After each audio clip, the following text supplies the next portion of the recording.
રાજ્યમાં ફરી એકવાર લવ જેહાદનો કિસ્સો સામે આવ્યો છે। આ વખતે ઘટના છે વલસાડની, જ્યાં વિધર્મી યુવક હિન્દુ યુવતીને દમણથી ભગાવી જતા રોષ ફેલાયો છે। યુવતીને વલસાડના ધુમાડિયા ગામનો વિધર્મી યુવક ભગાવી ગયાની ફરિયાદ નોંધાઈ છે। 11 દિવસથી યુવતીની ભાળ મળી રહી નથી, ત્યારે ઘટનાને લઈને હિન્દુ સંગઠનોએ રસ્તા પર ઉતરી ચક્કાજામ કર્યો। પરિવારજનોનો આક્ષેપ છે કે વલસાડના ધુમાડિયા ગામનો વિધર્મી યુવક હિન્દુ યુવતીને ભગાવી ગયો છે। 11 દિવસ પહેલા યુવતી કમ્પ્યુટર ક્લાસમાં જવાનું કઈ ઘરેથી નીકળી, ત્યારબાદ પરત જ ન ફરી। એકઠા થયેલા લોકો યુવકના ઘરે જવાનો પ્રયાસ કરી રહ્યા હતા। એ દરમિયાન બિરવાડા ગામે પોલીસે તેમને રોકી દીધા। કેવી રીતે ભગાડી લઈ ગયો ને શું કર્યું કઈ જ નથી ખબર પડતી। હા, કઈ જીવનનો તાંત્રિક બધા દોરા બોરા એના કઈ કરીને આ છોકરીને આખી ફસાવી છે એને। આજ સુધી અમને કંઈ ખબર જ નથી પડતી। એ મુસલમાન છે ને અમારી છોકરીને ઉઠાઈ લઈ ગયો છે અમારા અહીંયાથી દમણથી। પોલીસને અમે કહેતા છે કે અમને આજને આજ અમારી છોકરીને તમે ગમે ત્યાંથી લાવી આપો, અમારું બીજું કોઈ છે જ નહીં। મારો છોકરો બી આવવામાં એ જ હતી, છોકરી જ ખાલી, બીજું મારું કોણ હતું।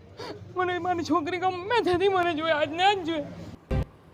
પરિવારજનોનો આક્ષેપ છે કે ફરિયાદ બાદ પણ પોલીસે હજુ સુધી કોઈ પગલાં નથી લીધા, જેથી આ રીતે રસ્તે ઉતરવાની ફરજ પડી છે। તો બીજી તરફ વિધર્મી યુવક તાંત્રિક વિધિ કરતો હોવાનો દાવો થઈ રહ્યો છે।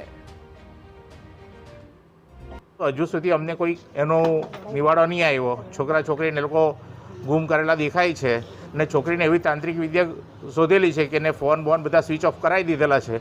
એટલે આજ સુધી એમના મમ્મી પપ્પાથી માંડીને અમે બધા શોધખોળમાં બહુ દોડી વર્યા, પરંતુ અમારો કોઈ એ આવ્યો નથી નિવાડો। છે કે નહીં છે કે શું કર્યું છે, જીવતી છે કે ચાલી ગઈ છે, કંઈ ખબર નહીં પડતી। એટલે આ રીતે અમને તકલીફ થાય છે। તો અમારી છોકરી અમને જોઈએ ગમે ત્યાંથી, એટલે આ રીતે અમે આજે પૂરા સમાજ જોડે અમે બહાર નીકળ્યા છે। લવ જેહાદની ઘટનાને લઈને પરિવારજનો અને હિન્દુ સંગઠનોમાં આક્રોશ છે, જેને લઈને જિલ્લા પોલીસ વડા અને દમણ પોલીસ સ્થળ પર દોડી આવી અને જિલ્લા પોલીસ વડાએ લોકોને સમજાવીને મામલો થાળે પાડ્યો। પોલીસે યુવતીના પરિવારજનોને સમજાવીને પરત મોકલ્યા અને યુવતીની શોધખોળ હાથ ધરી।